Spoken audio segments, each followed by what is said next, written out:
Financial management. देखिए, financial management के chapter में हमें मेजरली 3 डिसीजन लेने हैं। अगर आप किसी कंपनी के मैनेजर हैं, फाइनेंशियल मैनेजर हैं, तो आपको कंपनी के रिगार्डिंग 3 डिसीजन लेके चलना है।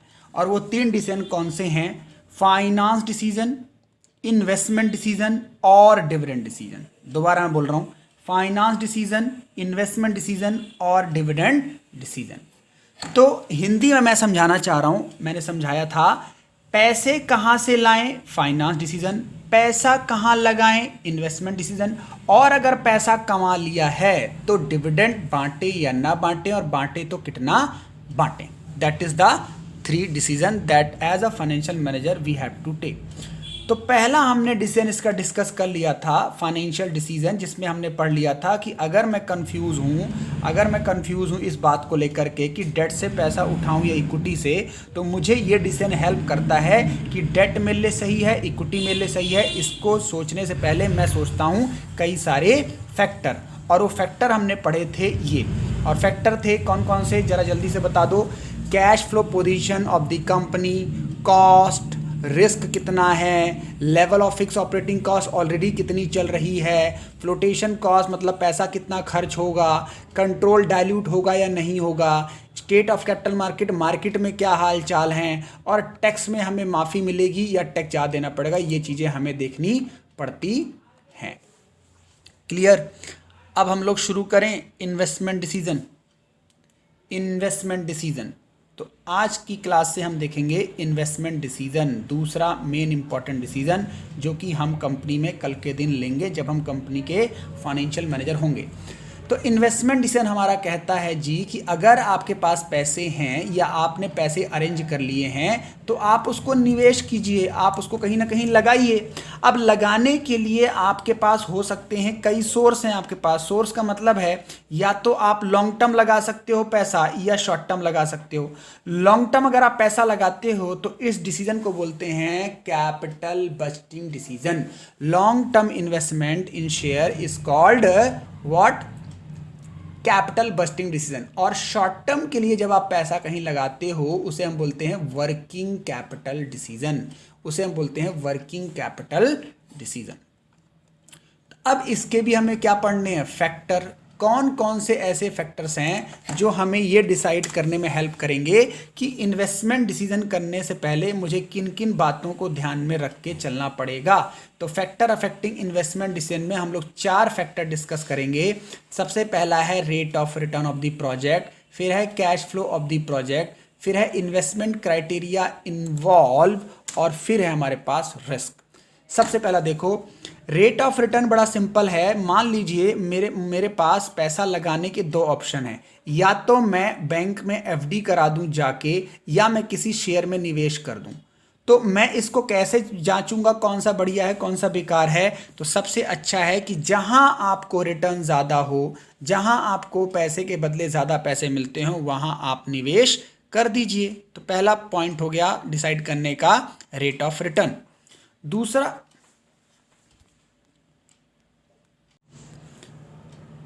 फैक्टर हमारे पास कौन सा कहता है? दूसरा फैक्टर हमारे पास कहता है कि आप ये देख लीजिए आपकी कैश फ्लो पोजीशन क्या है, आपकी cash flow of the project की रिक्वायरमेंट क्या है। तो देखो ध्यान से, अगर मान लीजिए मुझे कहीं 10 लाख रुपए लगा के 12 लाख मिलते हैं, एक एग्जाम्पल, और कहीं पे 9 लाख लगा के 12 लाख मिल रहे हैं, तो जाहिर सी बात है जब मुझे 9 लाख लगा के 12 लाख मिल रहे हैं तो भाई मैं 9 लाख वाले इन्वेस्टमेंट पे करूंगा। तो दूसरा फैक्टर क्या कहता है? Cash flow of the project, मतलब जिसमें कैश फ्लो मेरी जेब से कम होगा वहां मैं लगाना पसंद करूंगा। ये दूसरा फैक्टर है। क्लियर? तीसरा फैक्टर कहता है इन्वेस्टमेंट क्राइटेरिया इन्वॉल्व। अब इसको ध्यान से समझेंगे। जब आप एक कंपनी में फाइनेंशियल मैनेजर होते हो तो आपके पास कैलकुलेशन करने के बड़े सारे मेथड्स होते हैं। अब कैलकुलेशन करने के लिए ये सारे मेथड हैं। एनपीवी का मतलब नेट प्रेजेंट वैल्यू, आईआरआर का मतलब internal rate of return, PBP का मतलब पे बैक पीरियड, और एआरआर का मतलब अकाउंटिंग रेट ऑफ रिटर्न। मतलब कौन सा फॉर्मूला आप यूज करते हो अपनी कंपनी में, ये भी एक डिसाइडिंग फैक्टर है। कौन सा फॉर्मूला आप यूज करते हो ये भी एक डिसाइडिंग फैक्टर है। Investment criteria involve. लास्ट है हमारे पास रिस्क। तो मैं दोबारा रिपीट कर रहा हूं, किसी एक फैक्टर के बेस पे हम डिसीजन नहीं लेंगे, हम सब फैक्टर को देखेंगे, फिर जो हमें सही लगेगा प्रोजेक्ट वहां हम इन्वेस्ट करेंगे। तो रिस्क फैक्टर क्या कहता है, जहां रिस्क मेरे लिए कम होगा वहां मैं इन्वेस्ट करूंगा। लेकिन बिजनेस तो सिंपल कहता है हायर रिस्क हायर रिटर्न। तो अगर आप रिस्क ज्यादा ले सकते हो तो डेफिनेटली आप वहां निवेश कर दो, कोई मना ही नहीं कर रहा आपको। क्लियर। नेक्स्ट डिसीजन हम लोग शुरू कर रहे हैं और इस डिसीजन का नाम है, बताओ, डिविडेंड डिसीजन। डिविडेंड का मतलब क्या होता है पहले ये समझते हैं। डिविडेंड का मतलब होता है प्रॉफिट का वो हिस्सा जो कंपनी ने शेयर होल्डर्स को बांटने के लिए रखा है, उसे बोलते हैं डिविडेंड।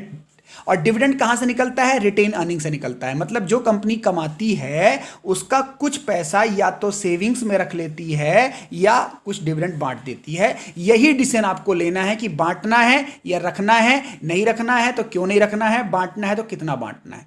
तो it relates to how much of profit earned by company. Definition कहती है, ये डिसीजन क्या है, it relate to how much of profit earned by company is to be distributed to the shareholder as dividend and how much of it should be retained in the business. यही सोचना है कि मुझे कितना रखना है और कितना बांट देना है। अब इसके लिए फिर से वही क्वेश्चन, क्या, फैक्टर अफेक्टिंग डिविडेंड डिसीजन। मतलब ये डिसीजन लेने से पहले मुझे कई फैक्टर सोच के चलना है, और वो फैक्टर क्या है, 9 फैक्टर हैं, लेकिन एग्जाम में आपको कितने लिखने हैं, 6 लिख के आने हैं, क्योंकि मैक्सिमम क्वेश्चन जो एग्जाम में आएगा 6 मार्क का आएगा। क्लियर है। चलो सबसे पहला फैक्टर देखो, अमाउंट ऑफ अर्निंग।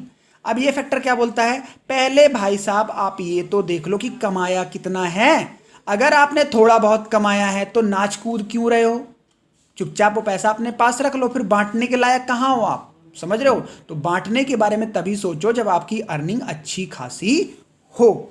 दूसरा फैक्टर कहता है स्टेबिलिटी। अरे भाई अगर रेगुलर कमाते हो तो बांटने की सोचो, लेकिन आप कमाते कभी कभी हो, 2-3 साल से तो लॉस ही हो रहा है, इस साल कमा ले तो नाच क्यों रहे हो, चुपचाप वो पैसा रख लो अपने भविष्य के लिए। Stability of earning. तीसरा पॉइंट क्या कहता है, स्टेबिलिटी ऑफ डिविडेंड। तीसरा पॉइंट कहता है स्टेबिलिटी ऑफ डिविडेंड। अब आप ये देख लो कि आप जो डिविडेंड है हमेशा बांटते हो कि कभी कभार। अगर आप कभी कभी बांटते हो तो आप इस साल भी ना बांटो तो चलेगा, लेकिन अगर आप ऐसी कंपनी हो जो हमेशा डिविडेंड बांटती आई है तो भैया ये गलती मत कर देना कि इस साल नहीं देंगे, शेयर होल्डर भाग जाएंगे, आपकी पैसे से पैसा निकाल लेंगे आपकी कंपनी से। बात समझ में आ रही है। उसके बाद फोर्थ पॉइंट क्या कहता है, ग्रोथ अपॉर्चुनिटी। अब ध्यान से समझो, अगर तुम्हें लगता है कि पैसा तुम अपने पास रख के कहीं और निवेश कर दोगे, अगर ग्रोथ अपॉर्चुनिटी नजर आती है तो पैसा कहीं और निवेश कर दो, पैसा वेस्ट मत करो। अगर ग्रोथ अपॉर्चुनिटी नहीं है तो इससे बढ़िया है आप शेयर होल्डर को दे दो, वो अपने लिए कुछ सब्जी भाजी मटर पनीर खरीद के खा लेगा। क्लियर। उसके बाद cash flow position. Cash flow position क्या कहता है, कैश फ्लो पोजीशन भैया आप देखो, प्रॉफिट का मतलब ये नहीं है आपके पास पैसे आ गए, तो प्रॉफिट का मतलब डिविडेंड देना तभी है जब आपके पास कैश पड़ा हो। तो जब आपके पास कैश है, एक्चुअली में तिजोरी में पैसा है, तभी डिविडेंड दे सकते हो, वरना डिविडेंड नहीं दोगे, क्योंकि सरकार बोलती है, कंपनी लॉ बोलता है कि dividend can only be paid in cash. मतलब आप ये नहीं है कि शेयर होल्डर को 2 किलो आलू खरीद के भिजवा दो मटर पनीर और बोल दो डिविडेंड आया है, नहीं, only in form of cash. मतलब या तो खाते में पैसे डालो या चेक भेजो उसको।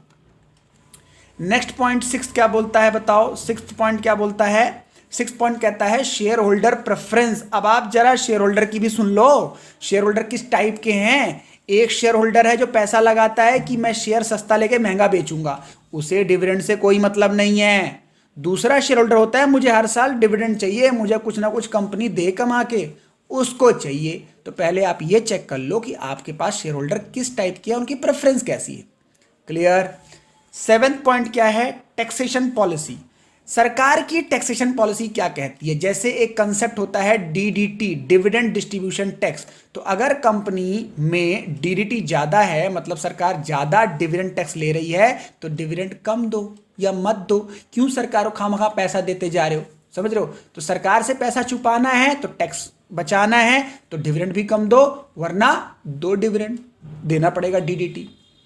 Next point, stock market condition. Stock market में रिएक्शन। अब देखो होता क्या है कि स्टॉक मार्केट एक ऐसी मार्केट है जहां पे आपके हर कदम का मूल्यांकन होगा। तो अगर शेयर देने से आपके शेयर की वैल्यू बढ़ती है तो भैया देना चाहिए। अगर शेयर देने से वैल्यू में कोई परिवर्तन नहीं होता है तो क्यों डर रहे हो, मत दो। शेयर को समझा देना जनरल मीटिंग में कि भाई इसलिए नहीं दे पाए। तो स्टॉक मार्केट का रिएक्शन जानना भी जरूरी है। 9th पॉइंट कहता है लीगल कांस्टेंट। तो लीगल कांस्टेंट क्या है? कंपनीज एक्ट 2000 हमारे पास है 13, जो कहता है कि आपको डिविडेंड को लेकर के बहुत सारे लॉ फॉलो करने हैं, जो सेक्शन 123 से लेकर सेक्शन 127 की बातें करता है। तो हमें यहाँ लॉ नहीं पढ़ना, लेकिन यहाँ पे इतना लिख देना है एग्जाम में, लीगल कांस्टेंट को कंपनी को कंप्लाई करना पड़ेगा। अगर आप चाहते हो कंप्लाई कर सकते हो, करना चाहते हो तो ठीक है, वरना क्यों डिविडेंड दे रहे हो, क्यों कंप्लायंस में फंसे हुए हो? बिजनेस करो ना भाई, बिजनेस करो। ठीक है, तो ये हमारा डिविडेंड डिसीजन बढ़िया तरीके से हो गया।